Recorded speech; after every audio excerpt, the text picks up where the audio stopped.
So, hello everybody and welcome. Yes, welcome back here at BSN Network. Today we welcome you back here at BSN Network. This is the BSN Network podcast here today. Hope everybody's having a good day so far. It is Friday, June 26th, wrapping up the week podcast today. Obviously, I don't do podcast over the weekend. It's the final podcast of the week. Hopefully, everybody had a good rest of their day yesterday and is having a good day so far today. We got a lot of sports to talk about. Breaking news in the NBA yesterday about a future Hall of Famer retiring. Vince Carter has officially entered retirement. We're going to talk about that. It was some big news yesterday. We all kind of saw it coming, but when the season got halted, everybody was like, okay, well, what's going to happen now? Is he just going to call it, or what's going to happen? Then he said, if this is it, thank you, everybody. That was all the way back in when that day the season ended.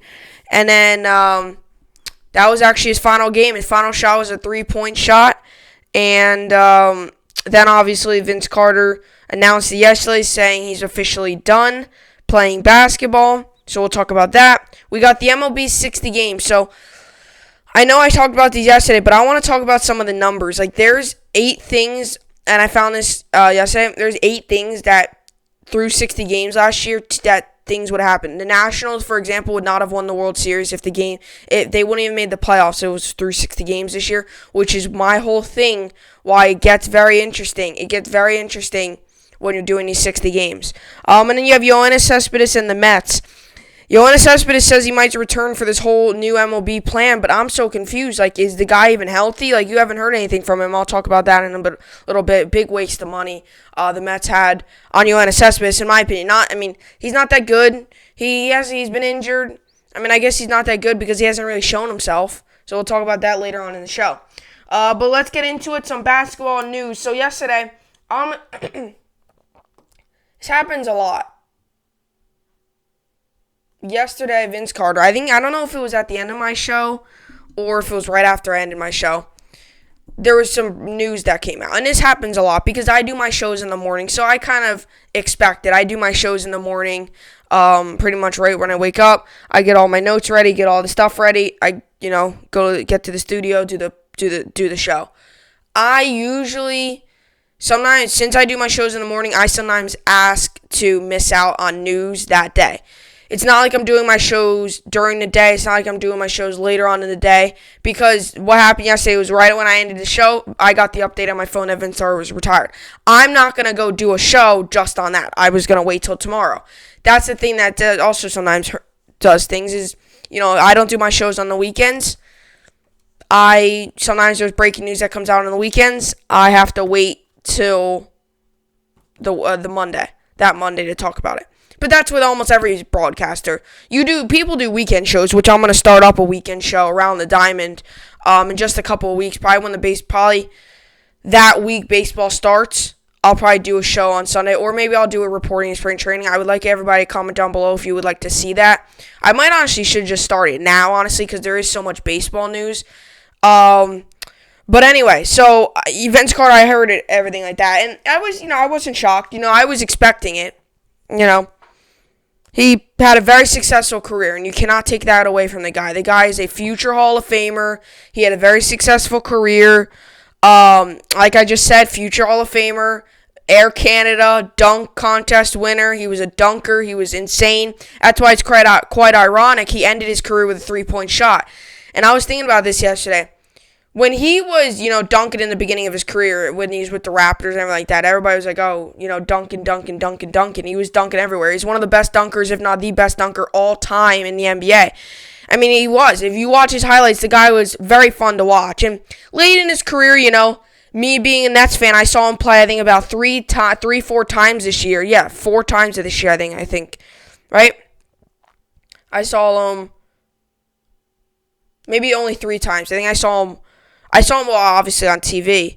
I think did the Nets play the Hawks 3 or 4 times? I think they played them 4. I think they should have played them 4, but with the season being paused, I don't think they did. I know they played them twice away and once home. We were 2-1 against them. I'm pretty sure we did not play a 4th. Or no, maybe Maybe we did. I don't know. But I saw him play this season, and, he wasn't that great because, he's in a 22-year career. He's ending out to 20. He's ending out his 22 years.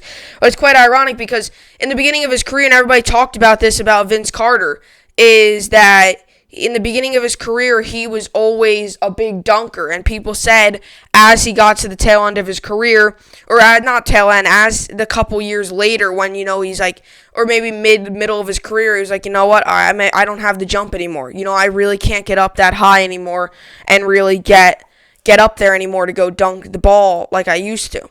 And that's when he started to develop that three-point shot, that mid-range shot. And that was very good. That was very good by him recognizing that. That was very good. That could have maybe completely changed him being a Hall of Famer. If he did not work on a three-point shot, dunkers, as they get later on in their career, almost like a Shaq, inside the paint. Later on in his career, he wasn't great because he didn't have that jump anymore. He really didn't have that vertical. He was getting older. He really didn't. Also, Shaq did gain some weight to the end of his career, which probably didn't help either. Which, it's expected, as you get older, and it's not even just athletes, it's with everybody in general. When you get older, you're gonna maybe gain some weight. You might, might do some things.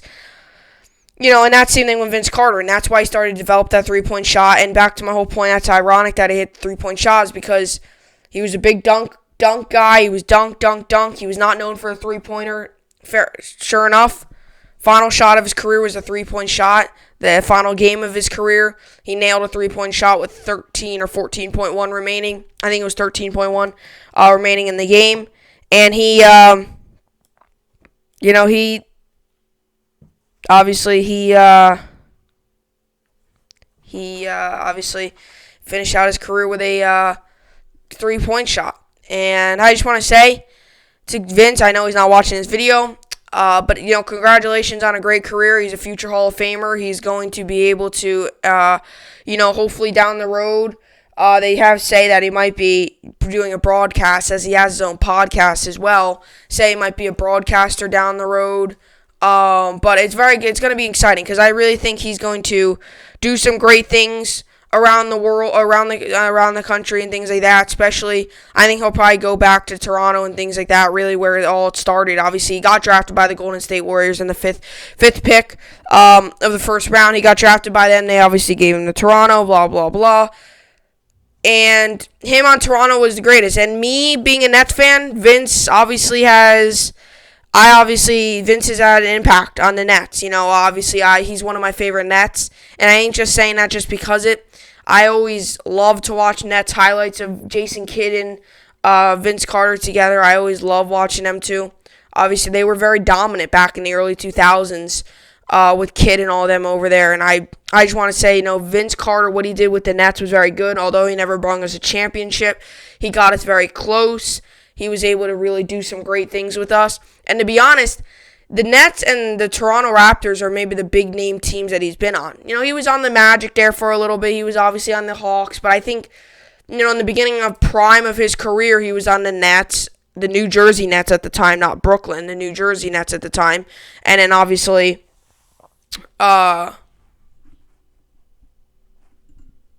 with the Toronto Raptors. So, like I said, Vince Carter, very, very, very successful career. It's going to be great. Enjoy retirement. I really believe this is a guy that was very, very, very, very good. He's a Hall of Famer. I don't see any doubt about it.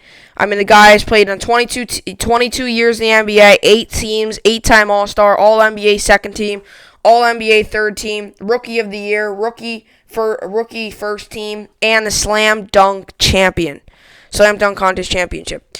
So, I'm going to read a little article on him, some even more awards and stuff like that. Vince Carter announced his retirement after 22 years in the NBA. The time has come for the NBA veteran Vince Carter. After 22 years, he's calling it a career. Carter, 43-year-old, announced his retirement on his own podcast, Winging It. That's his podcast name. He didn't actually say that. It's his podcast name, Winging It. Check that out if you guys want to watch that. I'm officially finished with playing basketball. Carter said, I'm officially done playing basketball professionally. Carter, who has been with the Atlanta Hawks for the past 2 seasons, was already done playing for the year as the 20-47 Hawks were eliminated from the NBA's 22-team Orlando restart, which I'll tell you what, I might talk about that soon. It doesn't look too good. It's like that's the one thing that's good about the MLB. And I find this too about, it's almost like the same thing where it relates to the virus. I know I might be going a little off topic here. I just want to make this clip quick.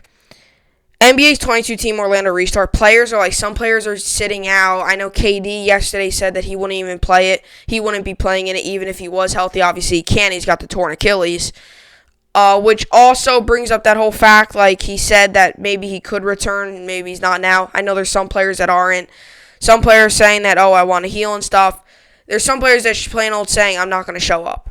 The NBA Orlando thing is, especially now that they're seeing a spark in Florida, it's like all of a sudden now, like, MLB looks like the brightest. NHL does too. But now there's some players in the NHL too, especially a Ranger. One of my favorite Rangers right now, Artemi Panarin, came out and said, about the whole bubble, our players really safe and stuff. You know, that's the thing. They all say safety's at the top of their thing. Why wouldn't they just not care about you? That's the thing, though. It's almost like funny with the states, too. You know, the states that were good in the beginning of this virus, weren't getting many cases and stuff. Now they're getting cases, and the states that were getting hit hard aren't getting many cases.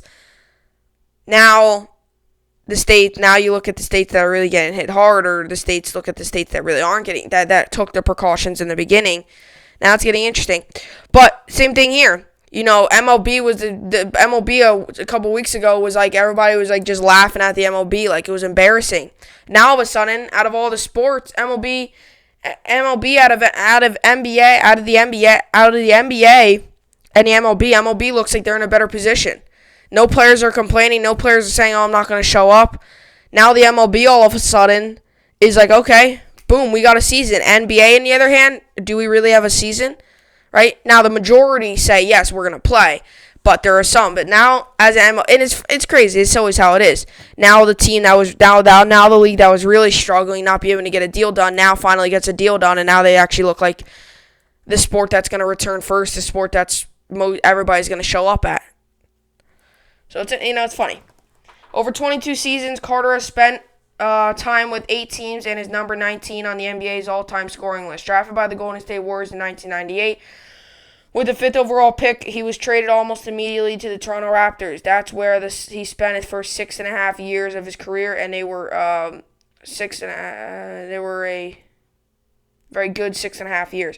More than 15 years after he was traded to the Nets, Carter remains in the Raptors' all-time top 10 in points scored, fourth, assists 6th, steals 5th, blocked 4th, field goals made 3rd, and three-pointers made 5th.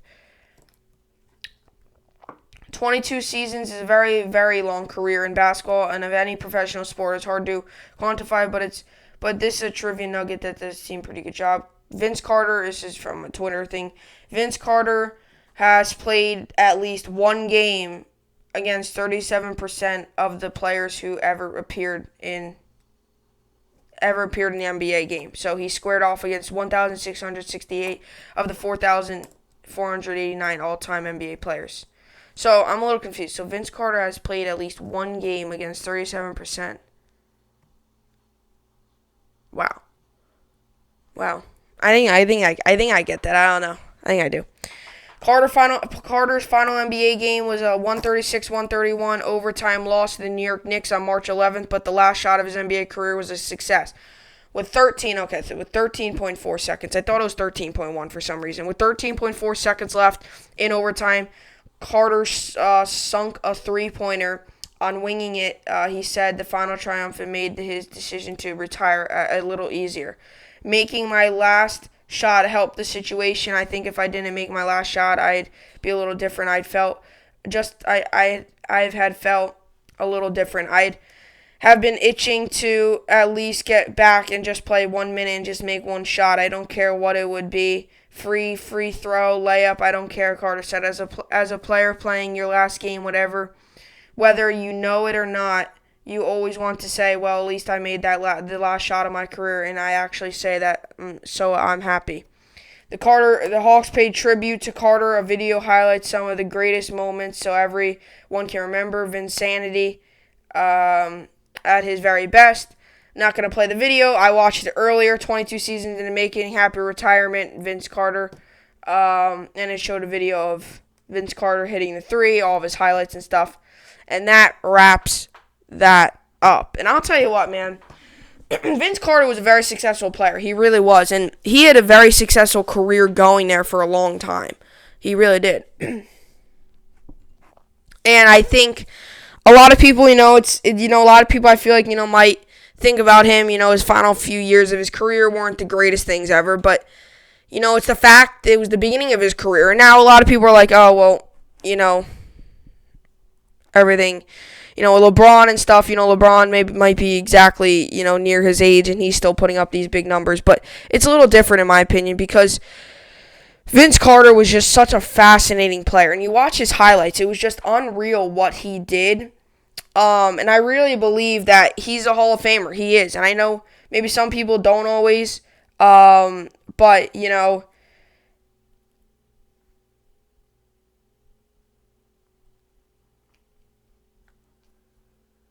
so, obviously, just some more news. Vince Carter is retiring from the NBA after 22 seasons. Vince Carter officially done.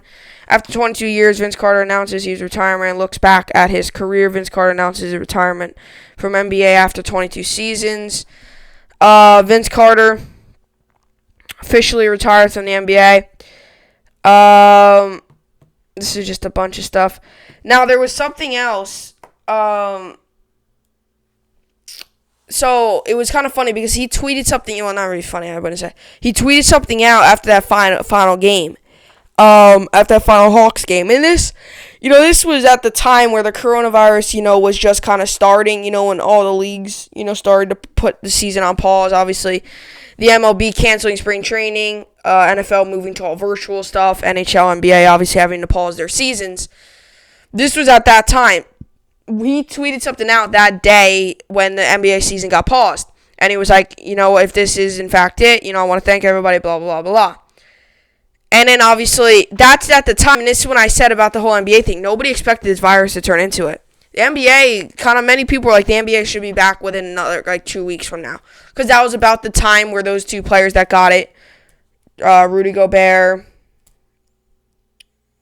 Donovan Mitchell, Tristan Wood, I think his name is, on the Pistons, all those players, they would have been healthy by then.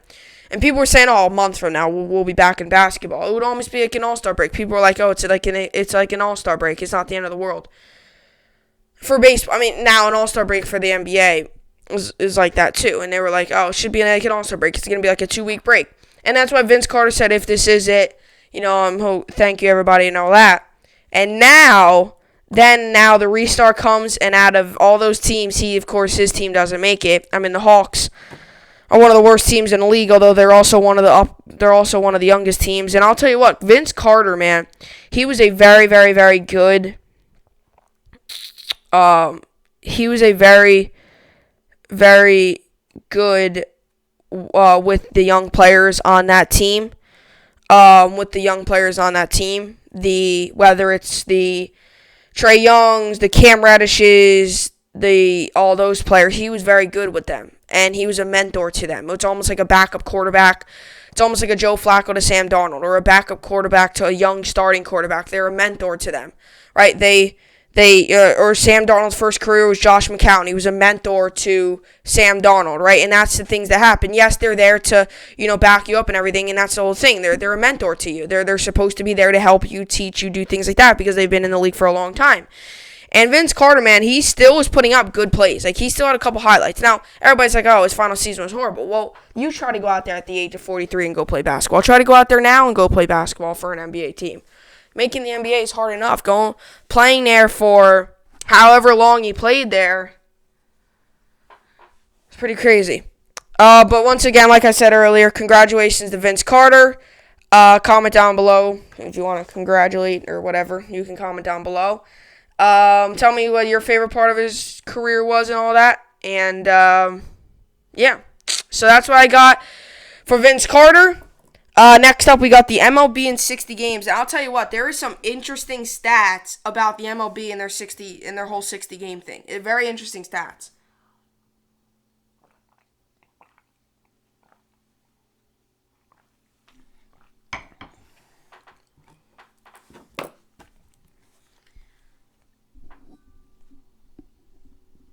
So, once again, congratulations to Vince Carter. Enjoy your retirement.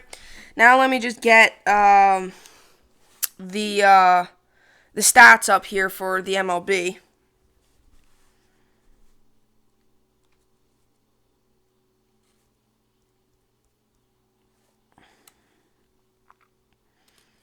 So, like I said, the 2019 MLB season in 60 games, and there was some very interesting things. And I actually said this yesterday when I was reading the whole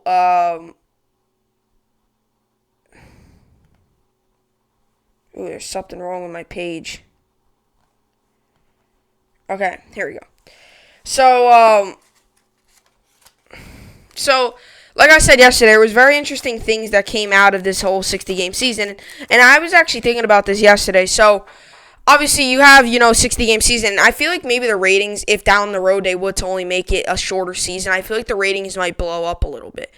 Because it's not like on a 162 game, on the 30th game of the season, you lose that game, and it's so important.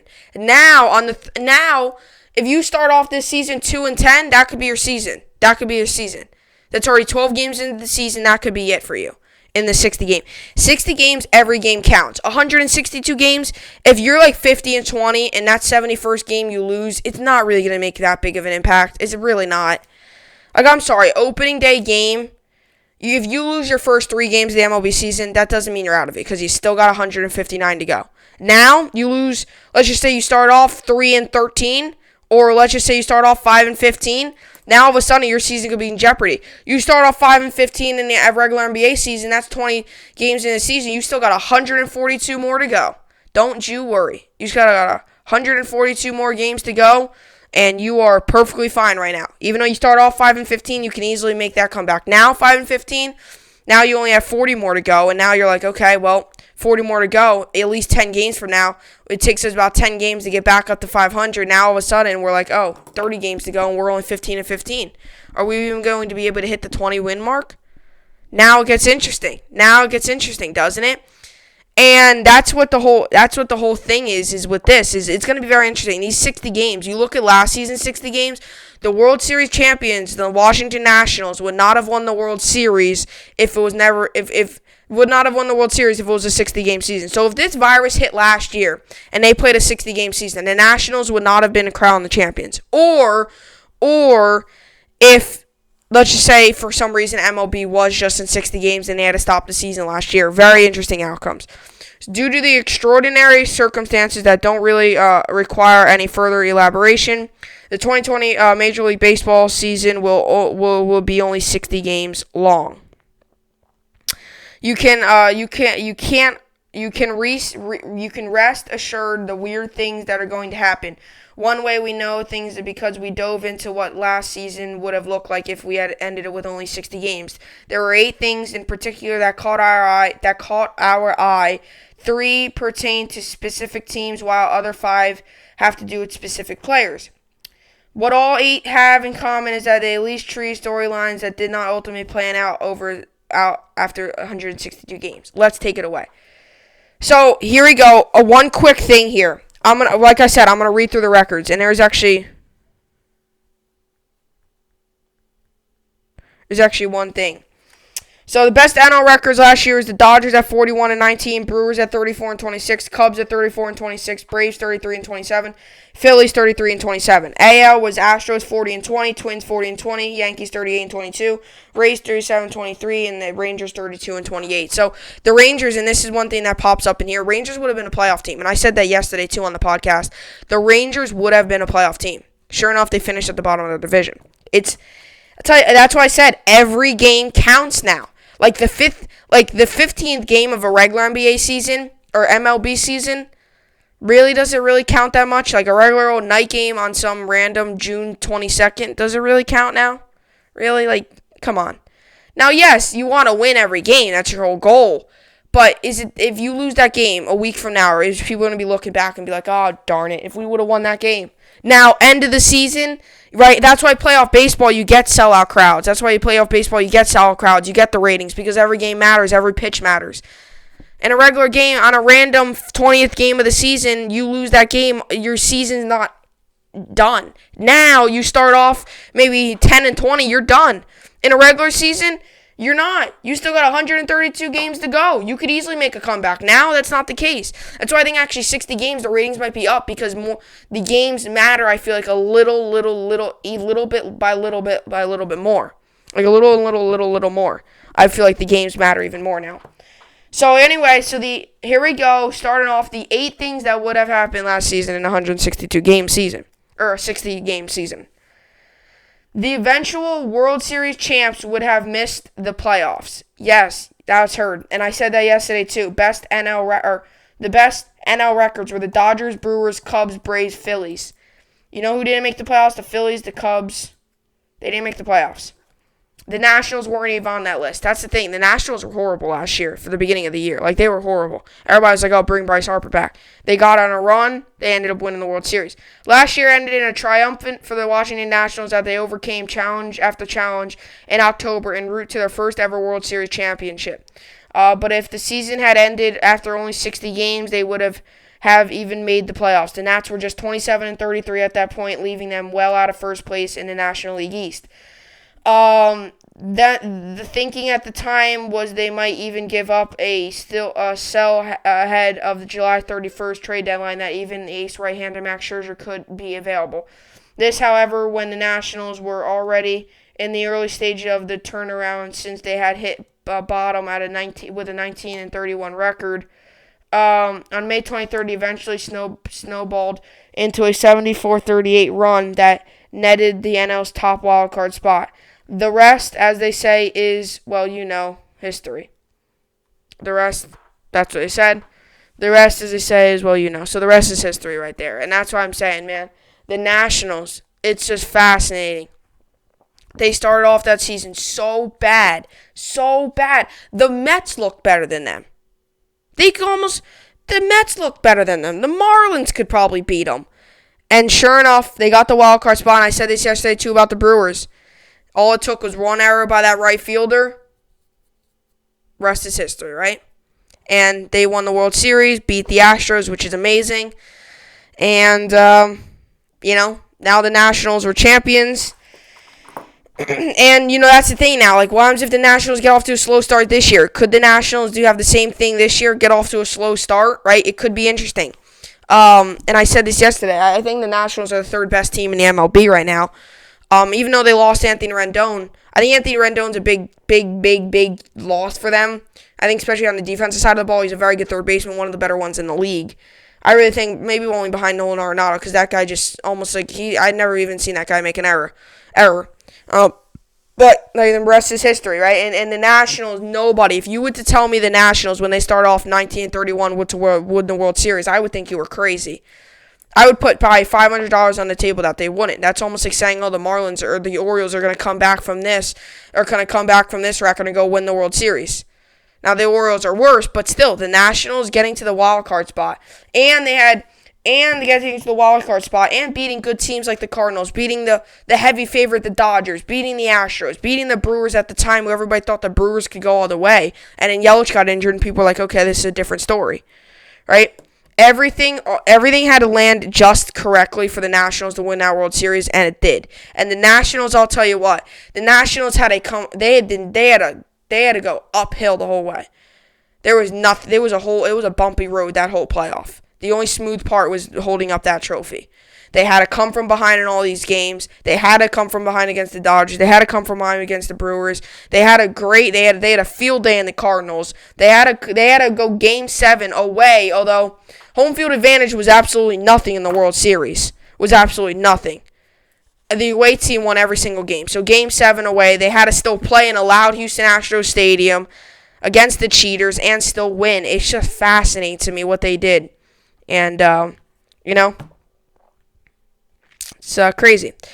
But I said this before too. Phillies 33-27, Cubs 34-26. The Philadelphia Phillies and Chicago Cubs would have been playoff teams.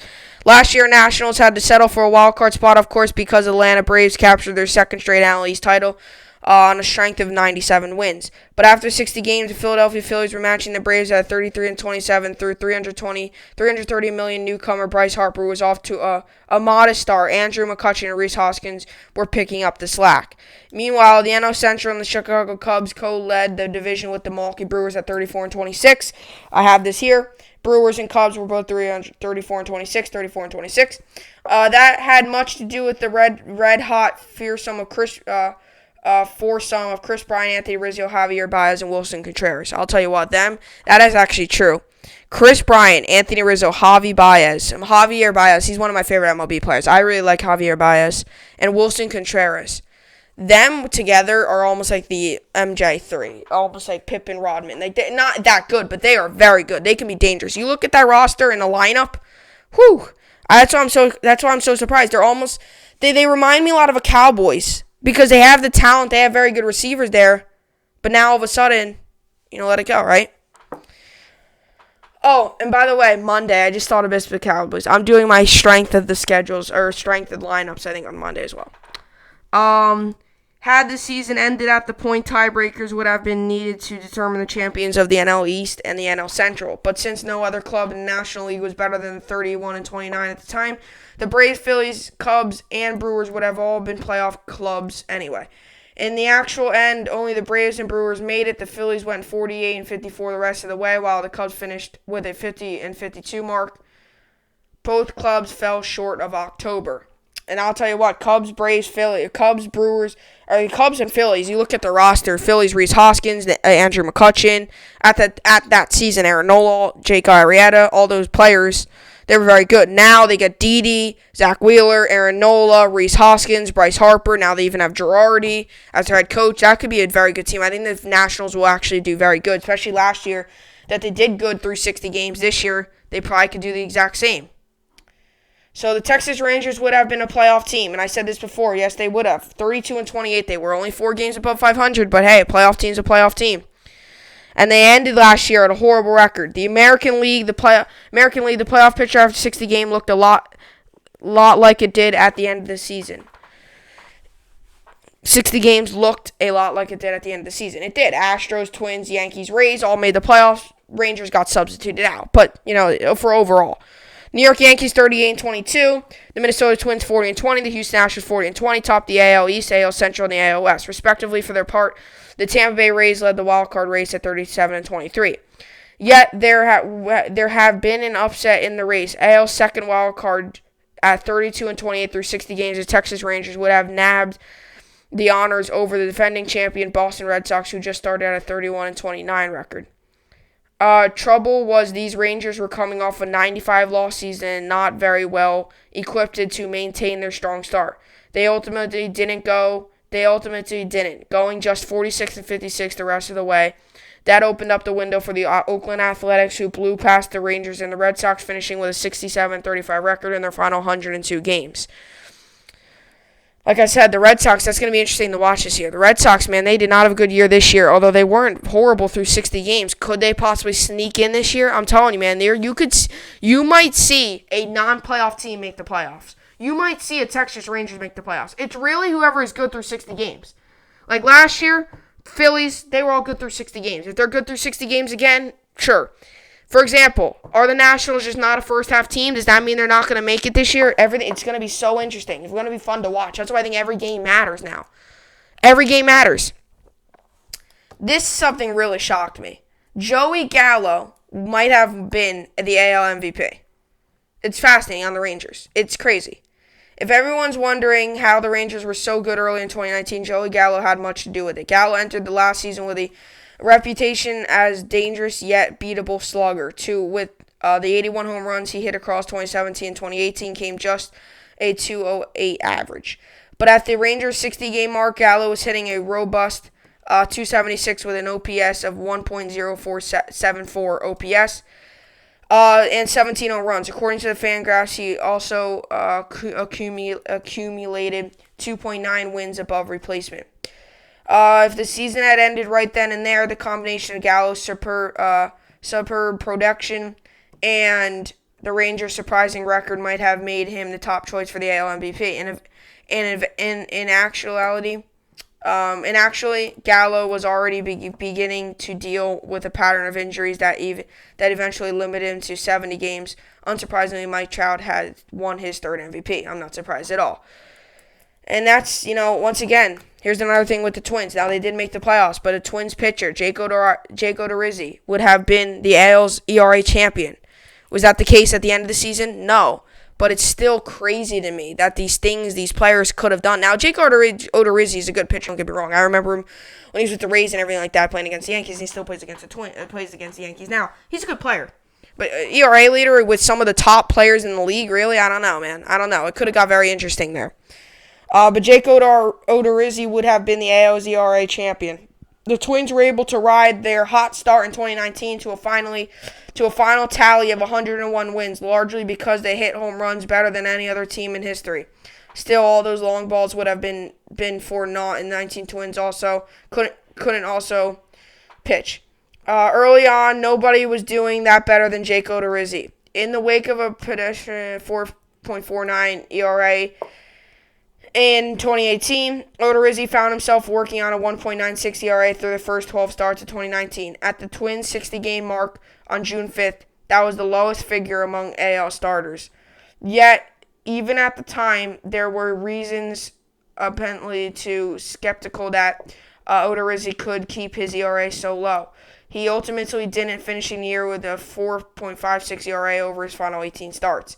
That cleared the way for Garrett Cole to win his first ERA title, though even he had to fight for a proverbial chip to get to that point. This is another thing, too, with the Yankees, right? The Yankees just got Garrett Cole, big money guy, gave him $324 million. I agree with it. I think he's probably one of the best pitchers in the MLB. I think DeGrom is, but I think Cole was right behind him. And I could see people making the argument for Cole being the best.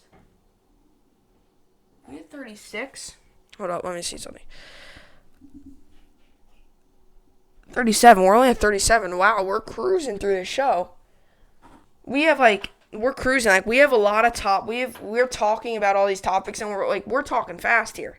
Wow, we're cruising. This might be only a 40-something minute podcast because I guess we're just talking faster than usual. But here's my whole thing. Garrett Cole, and this is the next topic. Garrett Cole would not have been worth $324 million. Garrett Cole, man, if the season was 60 games, he would not be getting $324 million anyway. Garrett Cole would not be that. It would be a completely different story if, they only played 60 games. So why were the Yankees comfortable signing Garrett Cole to a record-setting 9-year, $324 million contract? Probably mostly because of what he did with the Houston Astros. After years of results lagging behind the potential of the Pittsburgh Pirates, he picked up some tricks up from the Astros and went off for a 2.68 ERA across 2018 and 2019. Yet there was a time where Cole's newfound stardom seemed to be escaping him. He had finished the 2018 with a 3.50 ERA in the second half, and it went as compiled 3.94 ERA through his first 13 starts of 2019. If Cole had continued on that track, he would have entered free agency with the same scouting report that he did in Houston, ace-level stuff, but not an ace. Which actually happened was those finished the regular season with the 1.67 ERA and 210 strikeouts on his final 20 starts plus 1.72 ERA and 47 strikeouts in October. Hence, his $324 million payday. Yeah, Yankees got him. And I'll tell you what. What he did with the Astros last season was fascinating. Now, even when he was with those the players, obviously, when he was with the Pirates, it was okay. He wasn't great. I think he was a little underrated in my opinion. I think just because the Pirates are a small organization, not as big as the Astros, not as big name as the Astros. Astros made the World Series, yada, yada, yada. He is an ace and he has ace stuff. Now, they do make a great point. An ace, but Houston, ace level stuff, but not in ace. What he did when he came with Houston, he was unreal. I mean, but one of the better pitchers in the league. And then DeGrom all of a sudden turned on the Jets. I've always liked DeGrom, I'll tell you that for sure. He's been my favorite Met. If I had to choose a Met to be my favorite, he's always been. Now, I do like Pete Alonso. He's a good guy, gives back to the community, things like that. I do like Pete Alonso. Does a lot with Army and veterans and stuff like that, too, which I like.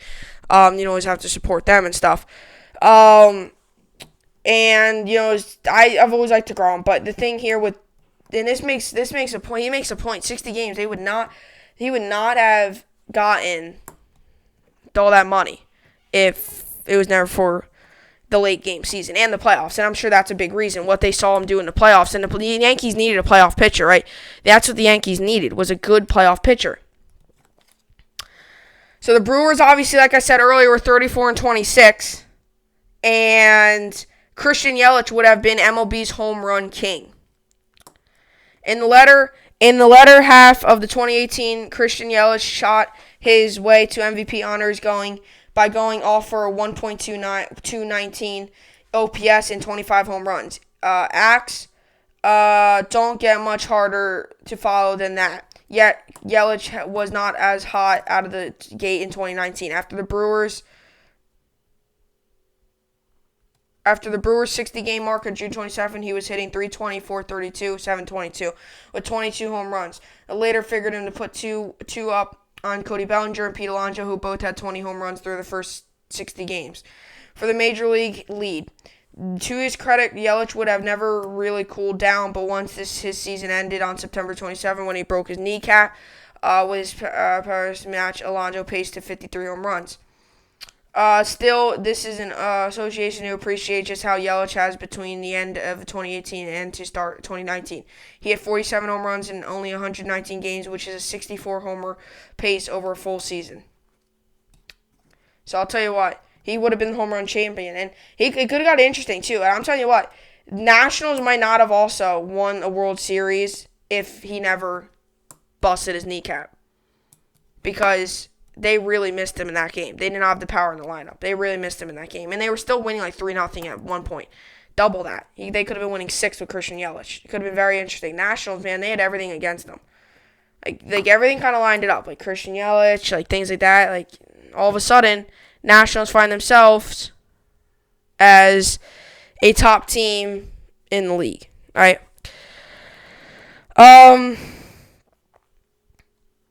Cody Bellinger would have had the highest average in 20 years. This is another thing, too, when people talk about 400 average, when people talk about all that stuff. Bellinger would have had that.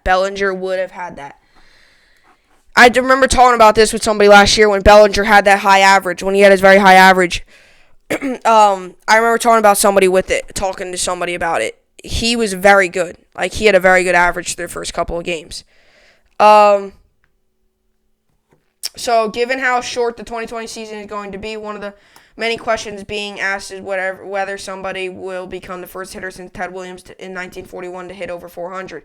Granted, any hitter who does it reach that mark won't escape either an official or unofficial. It also far from a given that a 400 average will happen even despite the shortened season.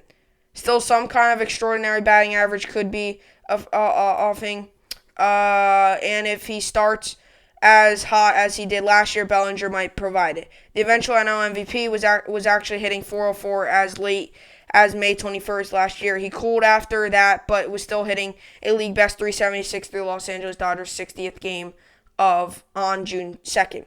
Through that 24 points away from the 400 threshold. It still would have netted Bellinger the highest average by a batting title qualifier since Larry Walker in 1999 if the season had ended early. That's another thing. And I've said this before. Batting averages here are going to be very interesting to watch because there could be some interesting batting averages that happen this season and some good ones as well that happen this season. And like I was saying before, with this whole MLB thing, is going to be very interesting to watch these players, see what they can do, see what happens, and are there going to be any records broken? Through 60 games this year, very interesting. Maybe non-playoff teams, they make the playoffs. Very interesting.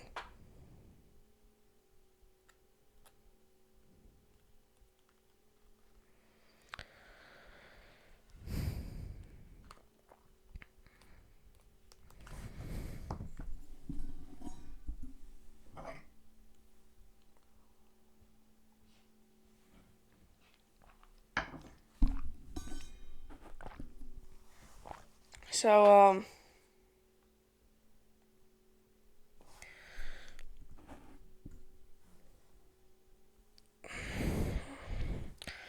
Yoenis Cespedes. So I'm sure everybody knows him.